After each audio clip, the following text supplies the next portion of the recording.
तो section 13 mutual rights and liabilities of partner. ठीक है, कल अपन ने एक चीज पढ़ी थी, अगर बिजनेस में फ्रॉड होता है, डिफॉल्ट होता है, तो आपके पास दो चॉइस है। एक तो आप उसको रेक्टिफाई कर दो, इंडेमनीफाई कर दो, एक्सेप्ट कर दो, अब सब इक्वल रिस्पॉन्सिबिलिटी डिवाइड कर लो। सेकेंड ऑप्शन है कि आप सब मिलकर डिसाइड करो कि वही पे करेगा अकेला, बस खत्म। ये दो ऑप्शंस आपके पास थे, अपन ने पढ़ा था ना कल, याद है? चलो अपन ने आगे mutual rights and liabilities section 13। A partner is not entitled to receive remuneration for taking part in the conduct of the business. इसका मतलब क्या है? A partner is not entitled to receive remuneration for taking part in the business.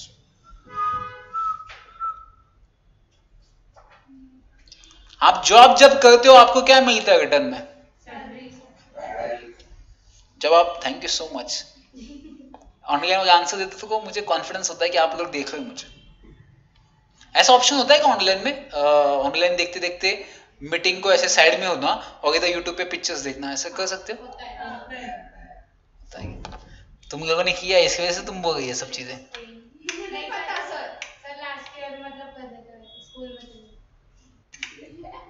Fan कौन सा number है अभी इसका?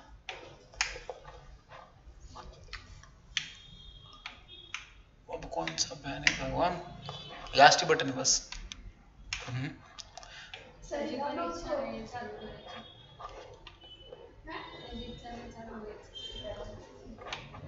अभी एसी चालू था?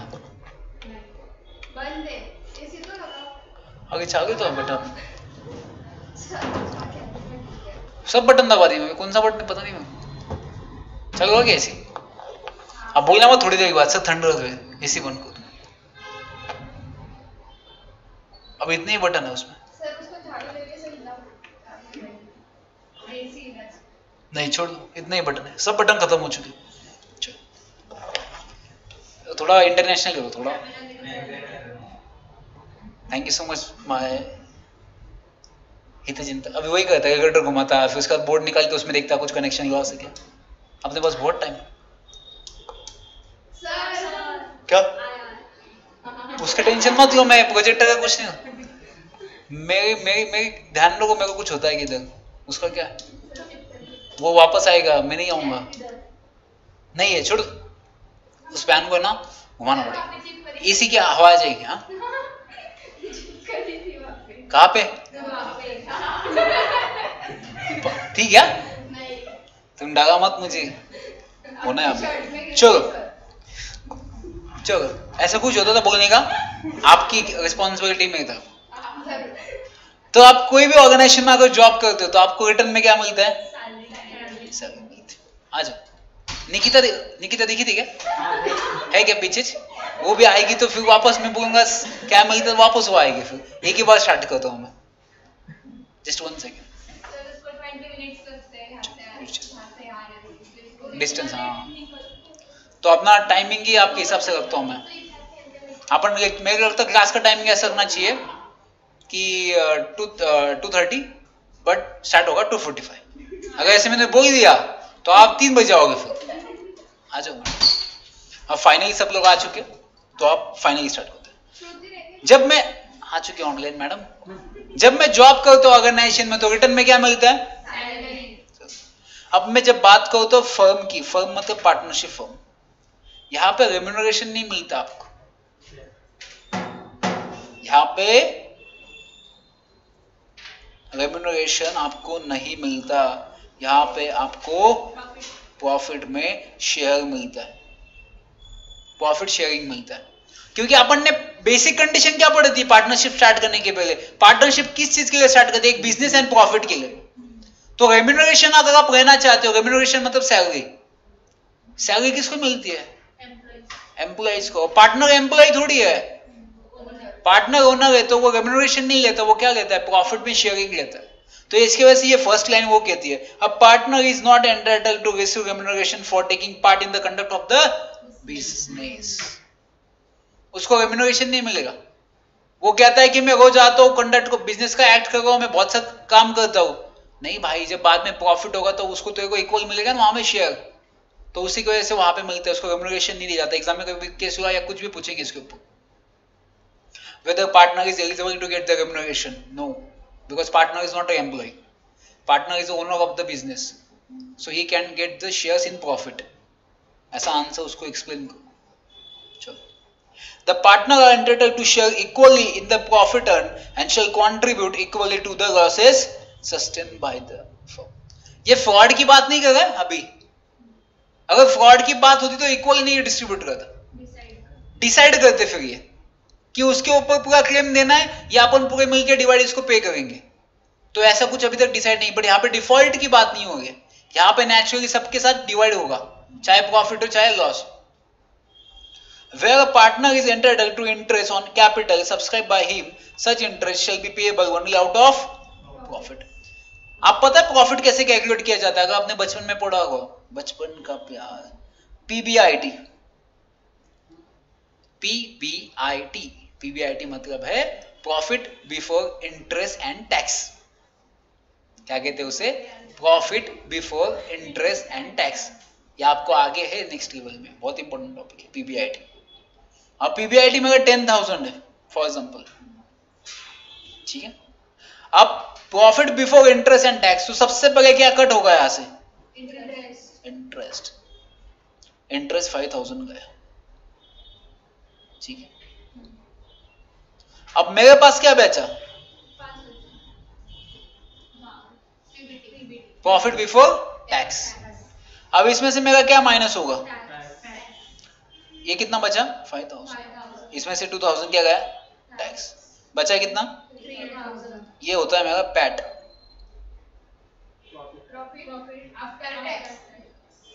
फिर इसके बाद मेरे पास अगर इक्विटी शेयर्स है, इक्विटी शेयर्स मेरे पास फॉर एग्जांपल 10 है, नंबर ऑफ शेयर्स कितने? मेरे नंबर ऑफ शेयर्स 10, तो इसको डिवाइड करूंगा तो यहाँ पे आएगा ईपीएस, अर्निंग पर शेयर, मतलब वो कितना आएगा? 3 ये गया, ये गया, कितना है? 300। तो एक शेयर पे मुझे कितना डिविडेंड मिलेगा? 300। तो ऐसे निकालते हैं ईपीएस। तो यहाँ पे अगर आप यहाँ पे, तो अभी अपन तो शेयर्स की बात नहीं करी, यहाँ पे सिर्फ प्रॉफिट की बात करी, शेयर्स की नहीं बात करी। तो यहाँ पे इसका क्या होगा? यहाँ पे इक्वल डिस्ट्रीब्यूट किया जाएगा 3 पार्टनर्स में। 3 पार्टनर है तो 3 में, 4 है तो 4 में। अब सुनो, अब इसमें यस, हाँ नहीं 3,000 क्या 300 का? हाँ 3,000 का, 3,000 का, 300 का नहीं, वो आगे की प्रोसेस है, वो अभी आपके, क्योंकि शेयर्स की नहीं, कंपनी की बात नहीं चलेगा, अभी बिजनेस पार्टनरशिप की बात करेंगे, क्योंकि पार्टनरशिप वगैरह कंपनी आ गई, बट कंपनी की नेक्स्ट स्टेप वो वाली जो मैंने अभी आपको बताई। अब ये 3,000 प्रॉफिट है, तो यहाँ पे आपको डिस्ट्रीब्यूट मिलता है, यहाँ पे आपको शेयरिंग मिलता है, बट यहाँ पे जो आपने इंटरेस्ट किया ना, यहाँ पे कट, यहाँ पे कैपिटल भी आपने इंटरेस्ट पे किया ना। पार्टनर्स जब पार्टनरशिप का लोन देते हैं, लोन ही देते हैं ना, तो लोन देते तो उनको उसमें क्या मिलना चाहिए? इंटरेस्ट। तो पहले उनको इंटरेस्ट कहां से कट किया जाता है? प्रॉफिट से। जब प्रॉफिट से इंटरेस्ट कट किया जाएगा, फिर टैक्स कट किया जाएगा, फिर लास्ट में जो प्रॉफिट बचेगा फिर वो डिवाइड किया जाता है पार्टनर के साथ। चाहे ये प्रॉफिट भी हो सकता है, या चाहे लॉस भी हो सकता है, ये इक्वल डिस्ट्रीब्यूट किया जाता है। तो सबसे पहले इंटरेस्ट को कट किया जाता है, तो इंटरेस्ट तो डेफिनेटली मिलेगा ही मिलेगा, बट श्योरिटी नहीं है लॉस होगा या प्रॉफिट होगा।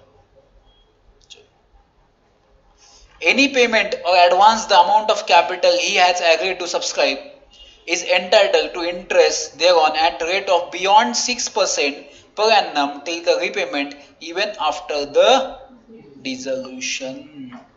ये बहुत इंपॉर्टेंट है केस लॉ में, इसके ऊपर आ सकता है, इसको इंपॉर्टेंट एक मार्कर नहीं से अंडरलाइन को। Any payment or advance the amount of capital he has agreed to subscribe is entitled to interest thereon at the rate of beyond 6% per annum till the repayment, even after the dissolution. सुनो, जब मैंने partnership start कर दी, partnership start की तो मैंने advance में इनको 5,000 रुपए दिया पार्टनरशिप में। ए ने कितना दिया?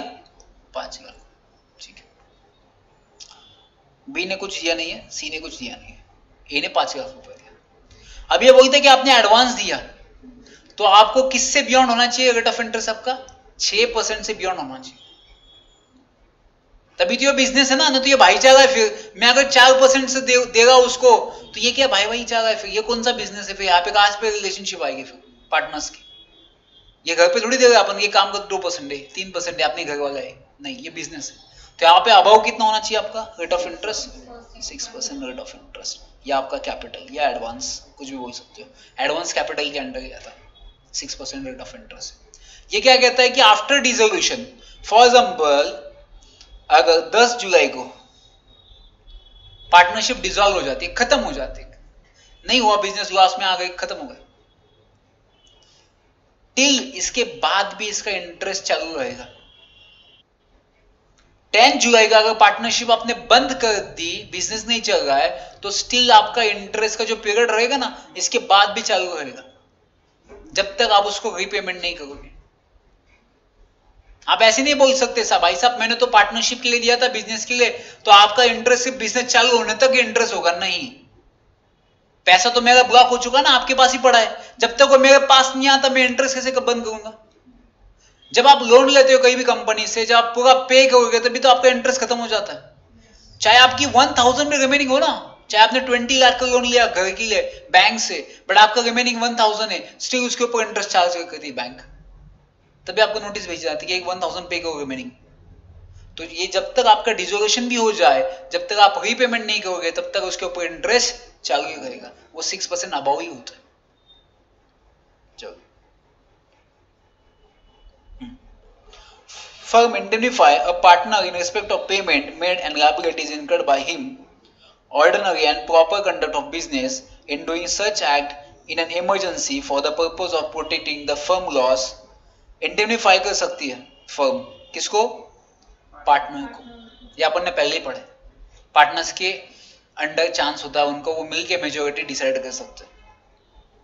A partner shall indemnify the firm for any loss caused to it by its wrongful neglect in the conduct of business of the firm। अब ये उल्टा बोला, दो चीजें बोली इसमें, एक तो फर्म इंडेंटिफाई करेगी, किसको? पार्टनर्स को। इसमें ऐसा भी हो सकता है पार्टनर इंडेंटिफाई करेगा, किसके लिए? सॉरी, किसको? फर्म को।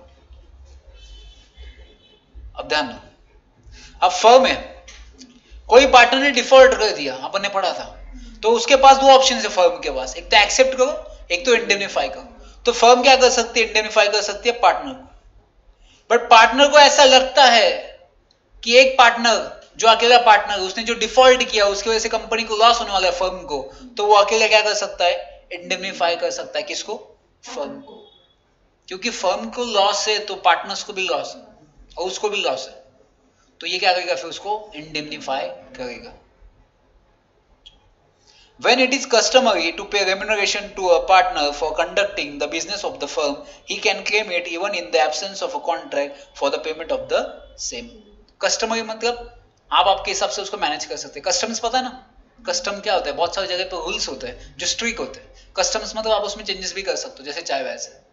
तो इसमें क्या कहा है कि अगर कोई एक पार्टनर क्या आएगा, फॉर एग्जाम्पल 3 पार्टनर्स, आपने पढ़ा है, एक एक्टिव पार्टनर होता है, एक स्लीपिंग पार्टनर होता है, एक नॉर्मल पार्टनर होता है। तो अभी उसमें से कहेगा कि मैं एक्टिव पार्टनर हूं, मैं ज्यादा काम करूं तो मुझे थोड़ा रेम्यूनरेशन ज्यादा दो। क्या ऐसा एक पार्टनर क्लेम कर सकता है क्या? बट एग्रीमेंट में लिखा नहीं है कि ऐसा कुछ है। क्या पार्टनर क्लेम कर सकता है कि मुझे रेम्यूनरेशन चाहिए? पार्टनर्स क्लेम कर सकता है कि मुझे रेम्यूनरेशन चाहिए, मैं एक्टिव पार्टनर रहूं, but it is not obligatory on the partnership. उनके लिए कंपल्सरी नहीं कि आपको देना चाहिए, वो रिकमेंडेशन कर सकता है कि मुझे एक्स्ट्रा पैसे से, मैं एक्टिव पार्टनर हूं, मैं काम करता हूं। बट अगर मेजॉरिटी पार्टनर डिसाइड कर लेते कि ठीक है हम आपको दे देंगे, तो इट कैन बी कंसिडर। कहने के लिए क्या है सब भाई साहब, कहने के लिए कुछ भी कहेंगे, एक्सेप्ट तो होना चाहिए ना। बहुत चीजें अपन डिमांड करते हैं बट सब चीजें एक्सेप्ट नहीं होती। लाइफ में जो चाहे वो नहीं मिलता, इसी को तो लाइफ कहते हैं। अधूरी चीजें ही इंसान को लाइफ जीना सिखाती है ना। अधूरी चीजों की वजह से ही मैं आज सीएस बना हूं। तो ध्यान दो, अरे अधूरी चीज मतलब I am talking about goods, I am not talking about human beings. वो अधूरी चीज जो जिंदगी में मुझे चाहिए थी वो नहीं मिला, तो that was the reason I became a CS. Otherwise मेरा कुछ रीजन नहीं था बनने के लिए. So she left. सॉरी, चलो. If there is a no agreement, then you should make a presumption of equality, and the burden of proving that the shares are unequal will lie on party agreeing the same. अब देखो ध्यान. Agreement में कुछ लिखा नहीं है कि कितना शेयर करना चाहिए. यहां पे क्या बोला है कि there is a no agreement, then you should make a presumption. presumption मतलब assumption करना पड़ेगा of equality, and the burden of providing that the shares are unequal will lie on the party agreeing the same. अब ध्यान दो, profit हुआ है मुझे 3000, ठीक है. अब 3 partner A B C, but agreement में तो ऐसा कुछ नहीं लिखा है किसको कितना देना है. तो अपन ऐसे अजम्पशन कर लेंगे. क्या कर लेंगे? अजम्पशन, प्रिजम्पशन, कि एक पार्टनर को कितना मिलेगा 1000, एक पार्टनर को 1000, एक पार्टनर को 1000. सी कहता है भाई साहब मेरी वाइफ की बहुत डिमांड रहती है, उसको संडे को शॉपिंग को लेने जाना पड़ता है, मेरे को पैसा नहीं कम मिलता है. It is unequal for me, और मुझे लगता है 1000 मेरे लिए सफिशिएंट नहीं है. तो जो बंदा क्लेम करेगा ना उसको जस्टिफाई करना पड़ता है कि क्यों आपको लगता है ये आपके लिए अनइक्वल है. क्योंकि जिसको प्रॉब्लम है वही तो एक्सप्लेन करेगा ना. बी सी को नहीं बोल सकते आप कि आप बताओ आपके लिए हिसाब से कैसे नहीं. अब कोर्ट में जब आप जाते हो, केस फाइल करते हो, तो कोर्ट को आपको बताना पड़ता है कि दिक्कत क्या, आपको एक्सप्लेन करना पड़ता है केस कैसा हुआ, क्यों आपको लॉस हुआ है, आपको डिफाइन करना. जो चैलेंज करता है उसको एक्सप्लेन करना पड़ता है. जब आपका सही लगता है फिर बाद में सेकंड वाले को नोटिस इशू किया जाता है, तब तक उसको नहीं बताया जाता क्योंकि आपका झूठ भी हो सकता है. तो इसकी वजह से वो कहता है कि अगर एग्रीमेंट में ऐसा कुछ लिखा नहीं है तो अपन अजम्पशन कर लेंगे ये क्या होगा, इक्वल होगा. Absence of equal, absence of agreement.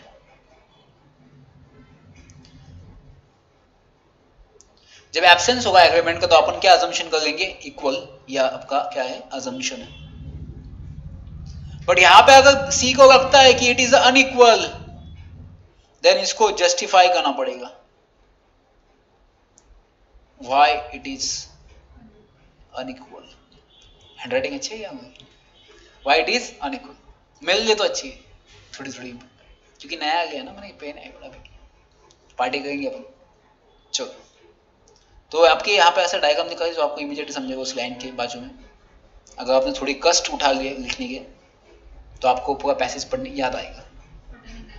Absence of agreement, equal होगा तो अपन ऐसे अजम्पशन कर लेंगे 3000, वो एबीसी 1000 1000. अगर सी को लगता है अनइक्वल है तो जस्टिफाई करना पड़ेगा व्हाई इट इज अनइक्वल.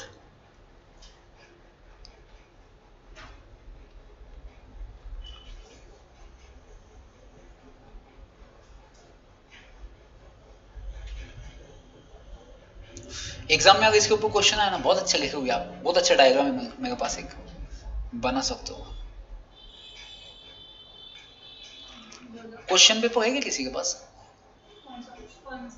यही कौन सा, मतलब यही अभी जो पढ़ा पार्टनरशिप बुक है किसी के पास इंस्टीट्यूट की, उसमें है क्या क्वेश्चन पेपर? तब तक आप लिखो, मुझे दिखाओ एक क्वेश्चन, अपन आज एक क्वेश्चन लेते हैं उसमें से कोई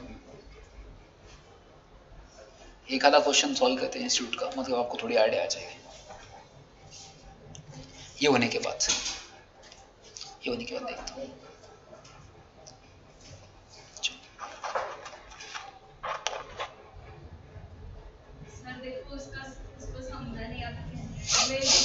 एब्सेंस ऑफ एग्रीमेंट, ब्रैकेट में लिखा इक्वल, उसके नीचे लिखा अजम्पशन, फिर 3000 एबीसी 1000 1000, फिर यहाँ पे लिखा सी को अनइक्वल लगता है, फिर ब्रैकेट में लिखा जस्टिफाई करना पड़ेगा व्हाई इट इज अनइक्वल. नहीं, वो यहाँ पे जो जूम होता है ना वो फट जाता है थोड़ा, तो इसकी वजह से हैंडराइटिंग वैसी दिखती है. अदरवाइज यहाँ पे हैंडराइटिंग अच्छी आती है, आपको हैंडराइटिंग बहुत अच्छी आती है इसमें. वो सिर्फ यहाँ पे जब यूज होता है ना तो उसके अंदर थोड़ा प्रॉब्लम है, तो वो थोड़ा ऐसा फट जाता है. चलो,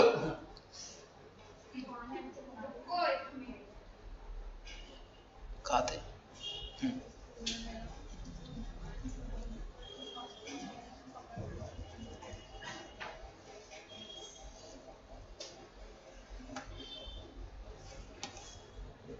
अब ध्यान दो सर, मेरे दिमाग में एक क्वेश्चन है, दिमाग में ही होता क्वेश्चन. सर मेरे पास ऐसा क्वेश्चन है कि सर अगर ए ने, आपने बोला ना सर इक्वल की बात की ना आपने, अभी तो ऊपर आपने क्या बात की, इक्वल. सर ए कहता है कि सर मैंने 5 लाख रुपए दिया, सर बी कहता है सर मैंने 3 लाख रुपए दिया. सी कहता है सर मैंने 2 लाख रुपए दिए। क्या ए कह सकता है क्या कि मुझे प्रॉफिट में ज्यादा शेयरिंग चाहिए क्योंकि कैपिटल मैंने ज्यादा दिया है? क्या ऐसे ए बोल सकता है? ऐसा ए डेफिनेटली नहीं बोल सकता। On the basis of capital आपको मैडम हम इंटरेस्ट दे देना। सर आपने बोला कुछ भी बोल सकते, बोलने को कुछ भी बोल सकते। सुनो, मैं बात किसकी कर रहा था? रेम्यूनरेशन की। मैं बात कर रहा हूं कि मुझे प्रॉफिट में जो शेयरिंग है वो मुझे ज्यादा चाहिए क्योंकि मैंने कैपिटल ज्यादा दिया है। अब मैं अगर बी और सी से कंपैरिजन करूं ए को, तो मैं ज्यादा दिया कैपिटल मैंने, तो मैं क्या कह सकता हूं कि जैसे अपने यहां पे डिसाइड किया तो 1000 सबको मिलेगा, तो ए बोलेगा कि मुझे 2000 दे दो। On the basis of capital ये क्लेम कर सकता है क्या? On the basis of capital वो क्लेम नहीं कर सकता। मैंने कैपिटल की बात नहीं की थी इसके पहले। मैंने कैपिटल नहीं बोला, मैंने बोला आप क्लेम कर सकते हो रेम्यूनरेशन के लिए कि मुझे ज्यादा रेम्यूनरेशन चाहिए, मैं बिजनेस में पार्ट लेता हूं, मैं एक्टिव काम करता हूं, तो मुझे थोड़ा रेम्यूनरेशन ज्यादा चाहिए। काम के हिसाब से बोला था मैंने। यहां पे बात चल रही कैपिटल की। तुम एक्टिव पार्टनर हो, तुम अगर क्लेम करते हो मैं ज्यादा काम करता हूं, तो आप क्लेम कर सकते हो। वो मेजोरिटी डिसाइड करेगी तो देगी। सपोज अभी बी एक्टिव है, हाँ तो बी क्लेम कर सकता है। हाँ, बी बोलेगा तो उसका कैपिटल कम है। हाँ कैपिटल इवन कम है, तो बोल सकता है कि मुझे रेम्यूनरेशन थोड़ा ज्यादा चाहिए because I am active partner. तो बोल सकता है, तो बोल सकता है क्योंकि उसको आने जाने का खर्च है वो सब अगर क्लेम कर देता, तो अगर मेजोरिटी डिसाइड कर तो मैं बात करूंगा कैपिटल की। भाई साहब मैं बात करूं कैपिटल, मैं कैपिटल ज्यादा देगा तो मुझे ज्यादा मिलना चाहिए प्रॉफिट, ये आप क्लेम नहीं कर सकते क्योंकि भाई साहब आपको कैपिटल पे देंगे ना हम इंटरेस्ट, तो आपको इंटरेस्ट भी देंगे, ऊपर से आपको प्रॉफिट भी चाहिए, तो हम क्या करेंगे फिर? सब आप ही लेके जाओगे। ए वाला बोलेगा ए भी लेके जाएगा, तो बी भी बोलेगा मेरा 3 है तू भी लेके जाएगा, तो सी वाला क्या करेगा फिर? वो तो बट सर उसके साथ बी और सी को भी इंटरेस्ट मिल ही रहा है ना। हाँ, तो फिर बी भी नहीं क्लेम कर सकता ना मैडम। अगर ए नहीं क्लेम कर सकता तो इसका मतलब बी सी क्लेम कर सकते, ऐसा नहीं होगा। कैपिटल के बेसिस पे सी भी नहीं क्लेम कर सकता, बी भी नहीं कर सकता, ए भी नहीं कर सकता। It is not a connection between the capital and profit, क्योंकि इसके ऊपर अपन इंटरेस्ट पे कर रहे हैं उनको, तो इंटरेस्ट देगा तो प्रॉफिट में भी नहीं मैडम मिलेगा उनको सेम। ठीक है, देखो एक लाइन वही बोलती है इधर। हाँ, there is a no connection between the proportion in which the partners shall share the profit and the proportion in which they have contributed towards the capital of the firm. उसका कोई नाता नहीं है। मैं फॉर एग्जाम्पल ए ने अगर 20 लाख रुपए दिया, बी एंड सी ने नहीं दिया, तो इस केस में फिर आप ये कहोगे कि ए कुछ प्रॉफिट देना चाहिए, तो बी एंड सी वगैरह नाचेंगे फिर उधर उस हिसाब से नहीं। On the basis of capital अगर आप उन्होंने बोल दिया, चलो अपने हिसाब से on the basis of capital अपन बोले कि नहीं उनको देना चाहिए ज्यादा, अब बी सी ने तो दिया नहीं, उनको कौन से बेसिस पे देंगे फिर? और आपने देना चाहिए लायबिलिटी है कहीं पे मेंशन नहीं, लेने की बात होती है, लॉ में देने की बात नहीं होती कंपल्सरी किसी को। तो इस केस में तो ए का 20 लाख है, बाकी का तो 0 है, तो उनको कुछ नहीं मिलेगा फिर, वो क्यों बिजनेस स्टार्ट करेंगे फिर? तो पार्टनर्स उसी को कहते हैं ना यार, पार्टनर्स मतलब अपन साथ मिल के सब कुछ साथ है। तेरे पास थोड़ा पैसा ज्यादा है तो मेरे पास अनुभव थोड़ा ज्यादा है, तू आगे चल मैं तेरे पीछे हूं, मैं तेरे साथ हूं, तू 1 कदम आगे चल मैं 2 कदम पीछे से भाग जाता हूं। ऐसा नहीं होना चाहिए। यूटर्न भी नहीं। चलो तो ध्यान रखना, तो प्रॉफिट का एंड कैपिटल का कोई कनेक्शन नहीं। एग्जाम में अगर क्वेश्चन पूछ लेंगे आपको केस लॉ आ जाएगी कि क्या लगता है आपको, ए ने क्लेम कर दिया कि उसका कैपिटल ज्यादा है, तो सो क्या A can claim to the other partners on the basis of capital to share profit in to increase his share in the profit? तो नो, सीधा नो मत बोलो। पहले सेक्शन क्या बोलता है? एज पर सेक्शन, इधर हाँ, एज पर सेक्शन 13 जो तेरा है वो मेरा भी नहीं है, वो सबका है। तेरा याद रखना, सेक्शन जो तेरा है वो मेरा भी नहीं, वो सबका है। तो as per section 13 of the Indian Partnership Act 1932 has been defined that there is no connection between the capital and profit. If any partner has giving a more capital, so we cannot assume that the such partner has getting more profit as compared to other partners. So B में explain कर दो, वापस वो C में conclusion डाल दो। चलो section 14 partnership property. Property and rights interest in the property acquired with money belonging to the firms are deemed to have been acquired for the firm. Obvious firm क्यों होगा? Using partners property is not the partnership property unless agreement between the partners. कभी कभी होता है ना, बहुत सारे लोग बोलते हैं कि मेरे पास प्रॉपर्टी है और बोलता है मेरे पास पैसा है, तो अपन दोनों मिलकर कुछ बिजनेस करते हैं। जब तक आप इसके साथ एग्रीमेंट नहीं करोगे ना, अब सुनो अग्रवाल क्लासेस, अब अग्रवाल क्लासेस सिर्फ यहाँ पे इनके साथ कब टाइप होगा? ये प्रॉपर्टी अग्रवाल नाम की जो फर्म है, फॉर एग्जांपल ए के और ए बी की पार्टनरशिप है हम दोनों में। ए के मतलब अभिजीत कदम सर, ए बी मतलब अक्षय बोगड़े सर। आपको कुछ गालियां सुनाई देगी, आपको ए क्या है, तो ए के और ए बी दोनों है, हम दोनों पार्टनरशिप हम दोनों में। अब ये जो प्रॉपर्टी हम दोनों के साथ कब जुड़ जाएगी? जब हम इस प्रॉपर्टी के साथ क्या करेंगे? एग्रीमेंट करेंगे। ये प्रॉपर्टी एक ही की है, ये प्रॉपर्टी उनकी है, बट जब मैं इनके साथ एक ही के साथ बिजनेस कर रहा हूं तो मुझे सबसे पहले उनके साथ एग्रीमेंट करना पड़ेगा उस प्रॉपर्टी का, क्योंकि अगर वो प्रॉपर्टी के साथ एग्रीमेंट नहीं करूंगा ना तो वो हमारी पार्टनरशिप की प्रॉपर्टी नहीं होगी, वो उनके अकेले की प्रॉपर्टी है। तो उनके अकेले की property does not treated as a partnership property. तो मैं उसके ऊपर कैसे राइट क्लेम कर सकता हूँ उस प्रॉपर्टी के ऊपर? जब वो प्रॉपर्टी एग्रीमेंट आ जाएगा, जब दोनों का राइट उसमें आ जाएगा, तभी तो वो पार्टनरशिप की प्रॉपर्टी हो जाएगी, है ना? तब तक वो उनकी है प्रॉपर्टी। पार्टनर विथ, आपकी मिसअंडरस्टैंडिंग बहुत होती दिमाग में, उसके क्लियर करना पड़ता। आप ही बोलते हो वैसे। नहीं, मैं बचपन से कभी ऐसा पढ़ी नहीं ये चीजें। आई एम ऑलवेज, कभी ऐसे गलती से भी टीचर को सुन बोल देता था, मैं ऐसे कान लगा ऐसे करता था और ऐसे ऐसे कर देता, पता ऐसे ऐसे, मतलब मेरे को समझ गया क्या बोला था। सॉरी। जब आप ऐसे बोलोगे ना हम भी ऐसे करते हैं। Partners will not carry on any business similar to that of the firm within a specified period or within a specified local limit. Such agreement shall be valid if the restriction imposed are reasonable. ये अपन ने contract में पढ़ा था ना, restriction on trades. अगर आप मेरे साथ बिजनेस कर रहे हो तो आपको कोई लिमिट इंपोज किया जाता है कि आप कहीं और बिजनेस नहीं कर सकते किसी स्पेसिफिक ईयर्स के लिए, स्पेसिफिक टाउन के लिए, तो it is a reasonable restrictions. But कई जगह का आप ऐसी रिस्ट्रिक्शन डाल देते हो कि तू इंडिया में कहीं भी जॉब नहीं कर पाएगा फॉर फ्यूचर में। It is not a valid condition. तो मैं क्या करूँ फिर? पूरे लाइफ टाइम तक भीख मांगू? So it is not a valid condition.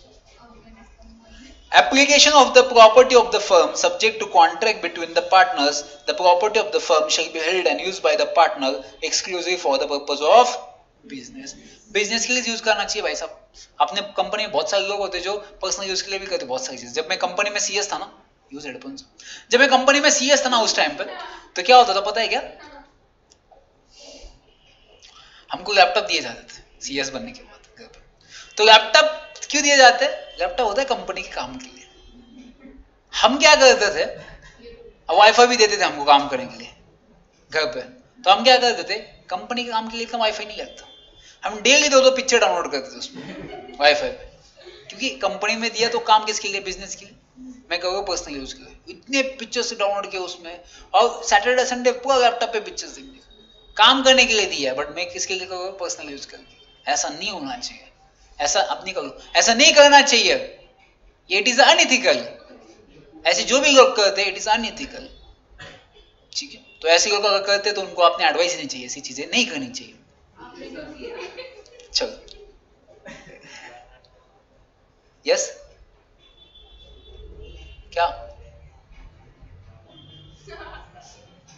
क्या क्या बोलते हो? तुम्हारा नेट मांगते कंपनी वाले, तो ऐसे कंपनी में जॉब क्यों करना? कंपनी तुमको मांग रही है तो तुम कंपनी से 1 महीने के बाद क्या मांगोगे? फिर वो आपको क्या देगी? फिर मतलब कंपनी को आप ही नेट दोगे खुद का, और कंपनी के पास तो इतना भी पैसा नहीं कि वो आपको नेट दे पाए, और आपका नेट आप उसको दे रहे, तो 1 महीने के बाद कंपनी को क्या मांगोगे आप? कंपनी क्या देगी आपको? फिर नेट ही देगी। फिर बस बोली ये ले 250 का रिचार्ज वापस बैठते 1 महीना कर, वो नेट मुझे वापस दे, शेयर कर। अगर नहीं, ऐसी बहुत सारी कंपनी होती है, बहुत सारी कंपनी में ऐसा होता है, मैंने देखा कभी नेट हो जाता है, कभी कुछ हो जाता है, तो हम अपने ही नेट यूज करते, कभी कभी तुम्हारा फोन है तुम्हारा फोन ही यूज करो, या हमारे फोन से कॉल करते हैं। बहुत सारी चीजें ऐसी होती है, बहुत ऑर्गेनाइजेशन में। एक कंपनी थी, फॉरेन कंपनी थी, उस कंपनी में एज ए कंपनी सेक्रेटरी था। नाम तो बताओ। मैं 2-3 कंपनी में थे, मैं एक कंपनी कभी नहीं कहा। मैंने आर्टिकलशिप जो की ट्रेनिंग, मैं कम से कम 15 जगह पे आर्टिकलशिप की मैंने, क्योंकि एक जगह पे मैं कभी स्टेबल रहा ही नहीं। एक जगह पे मैंने 15 मंथ्स किया था, तो मेरे 15 कंपनी काउंट हुए थे, 15 फर्म्स। एक महीने के कंपनी 15 वाली लास्ट 1 साल की मैंने, जो उसी में, उसमें भी 6 महीने की। बोलो मत किसी को, मैं बताता मैं आपको इसके बारे में, ठीक है। चलो, personal profit earn by the partners, section 16। From the use of property or business connection of the firm, a firm name, he shall account for that profit and pay it to the firm. If a partner carries on any business of the same nature as competing with that of the firm, he shall account for and pay to the firm all profit made by in business. आपको पता है ना, बहुत सारे लोग company के नाम पे खुद का भी बिजनेस करते हैं। अब फॉर एग्जाम्पल मैं एसोसिएट हूँ किसके क्लास के, अग्लोल क्लासेस के साथ। इन केस अगर कोई बच्चा आता है साइंस वाला, बोलता है कि सर आप मुझे मैथ्स पढ़ाओ, बोलते चलो मेरे में है टैलेंट, तुम्हें पढ़ा दो, देखो।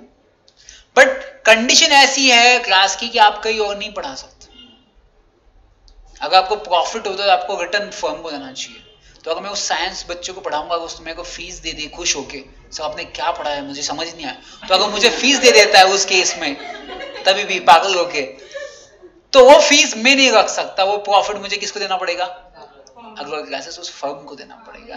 आप कोई भी पर्सनल प्रॉफिट लेते हो, वो प्रॉफिट आपको फर्म को रिटर्न देना पड़ेगा, compulsory. Right and duties of partners after change in the firm. अब चेंजेस कैसे हो सकते फर्म में? कोई जा सकता है, सबको आना है इस जिंदगी में, तो सबको जाना भी है। तो कोई चला जाएगा, कोई रिटायरमेंट लेगा, बुढ़ा हो जाएगा, या नया बिजनेस स्टार्ट कर सकते हो, या बिजनेस जिसके लिए स्टार्ट किया था 5 साल की, वो 5 साल खत्म हो जाएंगे, तो पार्टनरशिप भी खत्म हो जाएगी। अपन ने पढ़ा था पार्टनरशिप आप 2-3 टाइप से कर सकते हो। एक तो एट विल, मतलब जब तक कहेंगे तब तक, जब तक ये जान तब तक ये जान। दूसरा था कि मैंने 3 साल के लिए सिर्फ मुझे बिजनेस करना है, तो 3 साल खत्म होने के बाद आपकी पार्टनरशिप। तीसरा होता है कि एट स्पेसिफिक, कुछ पर्पज के लिए, फॉर एग्जाम्पल रेनी सीजन है, तो रेनी सीजन में मेरे को सिर्फ इस 2 महीने में रेनी सीजन में बिजनेस करना है, तो रेनी सीजन खत्म हो आपकी पार्टनरशिप। जैसे गणपति का स्टॉल आता है ना, बहुत सारे लोग अभी स्टॉल लगाते हैं पार्टनरशिप में, 2-2 मिला के। अब जैसे गणपति खत्म हो जाएंगे तो उनका पार्टनरशिप भी, तो उसे एट स्पेसिफिक कहते हैं। तो ऐसे पार्टनरशिप बनती है। तो पार्टनरशिप में चेंजेस भी होते हैं, नया पार्टनर आता है, कोई चले जाते हैं, नया बिजनेस स्टार्ट होता है, तो उसमें भी चेंजेस हो जाता है। After change in the firm, after the expiry of the term of the firm, or whether additional undertaking are carried out, changes occur in the constitution of the firm, the mutual rights and duties of partner in the reconstituted firm remain the same as they were immediately before change, subject to the agreement between them. अब ये क्या कहता है कि they were immediately, मतलब कैसे, in the reconstituted firm remain the same as they were immediately before the change, subject to the agreement between them. अब सुनो, यहां पे था A प्लस B, दोनों थे A एंड B। अब A एंड B के बीच में आया C। मतलब मैं एग्जांपल दूंगा, आपको क्या पता उन दोनों के बीच में C आ गया,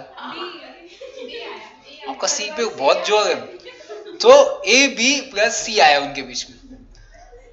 अब C आया उनके बीच में, अब पार्टनरशिप का जो एग्रीमेंट बना था वो किन के बीच में बना था? अब मुझे एक बात हो, जब अपन C को एंटर करेंगे इन दोनों में, तो इन दोनों की कंसेंट चाहिए ना। जब इन दोनों की कंसेंट चाहिए, तो आपको क्या लगता है न्यू एग्रीमेंट कैसे बनना चाहिए? फिर A plus B plus C। But इसमें जो राइट एंड ड्यूटीज थे वो भी यहां पे कैसे होंगे? सेम होने चाहिए, क्योंकि अगर राइट एंड ड्यूटीज यहां पे अगर सेम नहीं होंगे तो ये पार्टनरशिप खत्म होगी ना सब भाई साहब, ये पार्टनरशिप क्या होगी? खत्म हो जाएगी। क्योंकि अगर आपने इसमें चेंजेस कर दिए राइट एंड ड्यूटीज में, तो आपका जो ऑब्जेक्ट था वो भी चेंज हो जाएगा। आपने ऑब्जेक्ट भी चेंज किया, राइट एंड ड्यूटीज भी चेंज किया, सब कुछ चेंज किया, तो आपकी जो पार्टनरशिप एग्जिस्टेंस है वो तो खत्म हो जाएगी फिर। इसलिए कहते हैं कि कोई पार्टनर आता है और जाता है, आपकी जो पहले राइट एंड ड्यूटीज थी वो सेम रहेगी। अगर आप सब कुछ चेंज कर दोगे तो आपकी पार्टनरशिप भी खत्म हो जाएगी, आपको न्यू पार्टनरशिप में एंटर करना पड़ेगा फिर। चलो अभी अपन नेक्स्ट इंपॉर्टेंट, ये बहुत इंपॉर्टेंट है, relationship sorry relation of partners to third party. Third party मतलब कौन होता है? क्या आपने आंसर दिया है, एक नंबर। थर्ड पार्टी कौन होता है? तीसरा। मैं खुद नहीं समझता था इसके पर थर्ड पार्टी कौन होता है। चलो अरे हाँ करेंगे ना, कोई दिक्कत। चलो हाँ कौन सा आंसर? हाँ चलो एक आंसर्स लेते, एक क्वेश्चंस लेते। पेज नंबर क्या?